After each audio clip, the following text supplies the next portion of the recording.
Thank you. Thank you for joining in. Yes. So the first one that I would like to speak about is what do you think, what are some of the reasons or internal barriers that women face that keep them behind, that keep them back in organizations? As an ally, what have been your, observations and learnings? Thank you so much, Suruchi, for the introduction on the topic, as well as what exactly is happening around the women development, through your firm. So, my experience, like I work for Zydus, and we are a manufacturing organization having about 26,000 employees across the globe,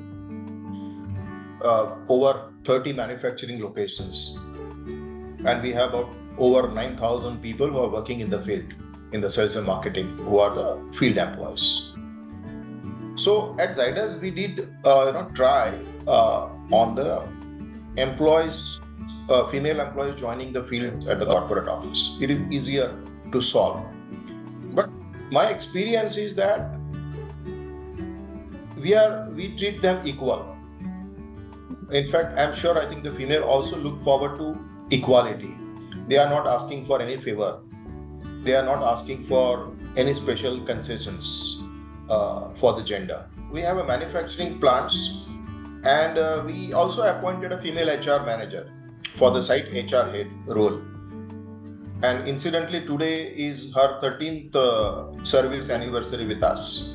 So she worked as a plant HR head in an API manufacturing site. API manufacturing, as you know, is a very hazardous operations. And that site was having more than 1,000 employees, plus contract labor. And it was, I would say, a bold decision we had taken, very conscious decision, that we are recruiting a female HR manager for a manufacturing HR head role.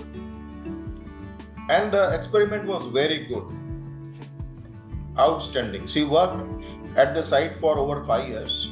And then we have elevated her to the corporate HR job. Currently, she heads the HR at the corporate functions and my HR for the R&D vertical. And 13 years she's with us. Today is the service anniversary for us. So what I expect is that if you come out of the comfort zone, there is always a growth and opportunities in any organization. Yeah. And we would continue to remain gender neutral. The recruitment is completely done on merits. We don't look at male or female. Of course, in the manufacturing plant where there is a three shift working, as you know, under the Factories Act, we can't deploy female in the second and third shift without the factory inspector approval. Right. So we deploy, our female employees either in the general shift, which is 9 to 6, or in the first shift, which is morning 7 to 3. Right. And we have a good number of female employees. There are a couple of examples where we have a sales division head, female, marketing head, female. Right. In R&D, at a senior positions, leadership positions, we have female. Right. Corporate functions, we have many. Yeah. All right. Sure. So, you spoke about this coming out of the comfort zone, right? Do you think this acts or comes out as an internal barrier that women typically try to shy away from? And if that is one, you've also quoted a few examples of successful women, who've been able to probably put themselves out of the comfort zone or basically get over all their internal barriers. How do you think these successful women are able to overcome these barriers? What leads them to do that versus the ones, who are shying away? One is definitely the kick from within, that I want to be successful. Yeah. I don't need any favor. Treat me with a respect, treat me with dignity, and give me equal opportunities. Yeah.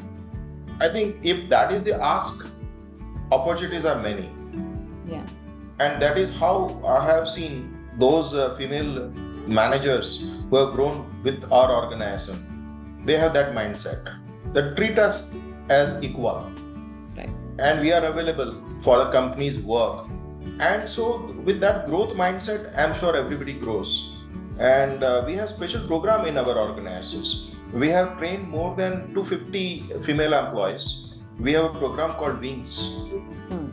And this is a specially leadership development program for female.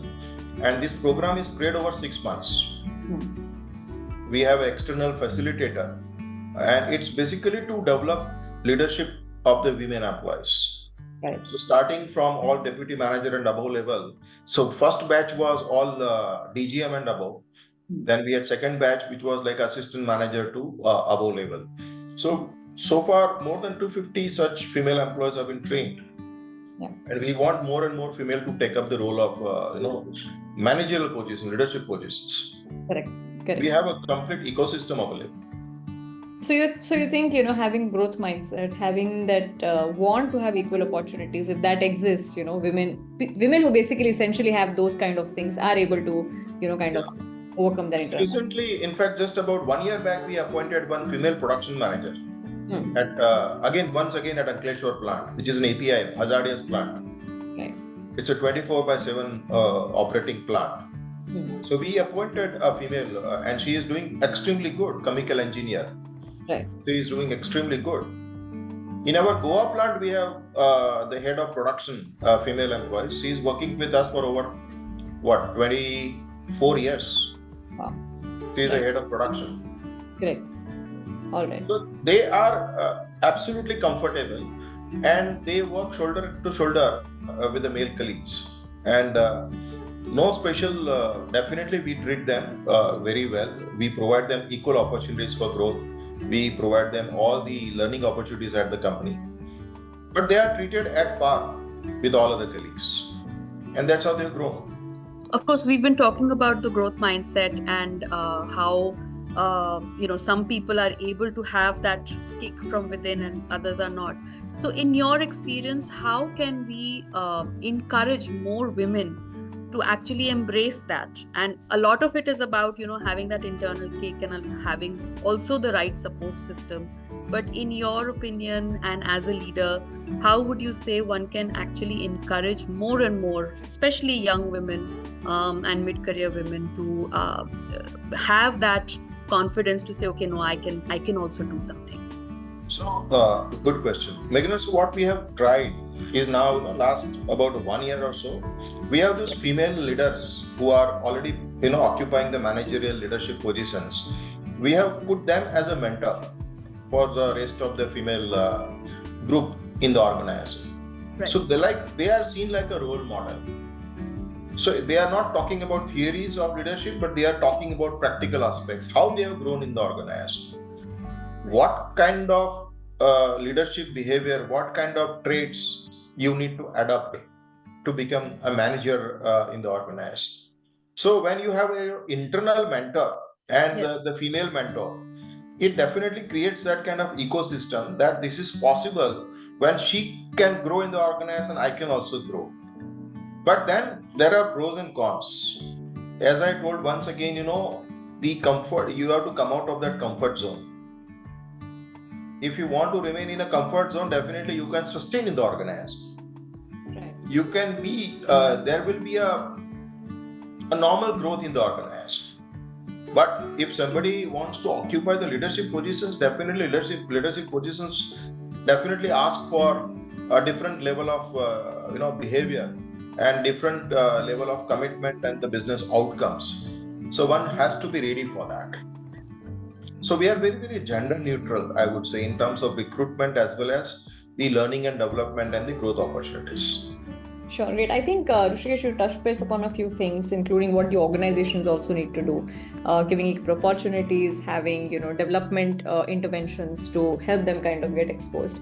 But as a male ally, what do you think, based on what you have been able to practice over the last few years, and what you have seen other allies, practice in order to kind of build this, women leadership in organizations? What are some of the 2 or 3 things that you've practiced or you've seen other people practice that has helped organizations like yours to rise so many of these leaders, right? Either at the division head, at the business head, at the functional heads of sales and marketing. Any traits that you think specifically have gone from an ally point of view that has helped these women? One is definitely creating that kind of environment of acceptance that yes, I think female, male, everybody is competent. and it is purely based on the merits. One has to take a decision. So creating as a CHRO, my job is to definitely work with our leaders, and I think generally in our organization that ecosystem exists. Right. So there is no such resistance by the leaders that no, this job I don't think I will be comfortable working with a female colleague. Yeah. At least fortunately in our organization, that way it's completely gender neutral in terms of role specifications, because I gave you example, female HR head at the manufacturing site, production manager is then we have division heads, all those roles are occupied. So it's basically, one is definitely it's a two-way process. Organization has to provide opportunities, organization has to provide that kind of growth opportunities. Sure. Create that ecosystem of acceptance that yes, female can also do all kind of jobs if they have the required qualification and competencies. Why not? In our supply chain, we have in sales and marketing, in HR, finance, R&D, we have many female employees, and they are many of them are in the managerial leadership positions in R&D. Correct. Up to vice president level, we have female leaders in the R&D. Right. So the last one on this one, based on some of the successful women that you have seen, inside the organization, what are 2 or 3 traits that you think they bring to the table? And hence it's critical to have many more of them in the organization. What have been your observations? Definitely, I think on the professional integrity part, I see them, they are very good, 100 out of 100 marks. Mm-hmm. In terms of their people handling, I have seen female leaders are much better. They are, because I think the care is basically a personality traits of a female. So they are perceived as a very caring manager.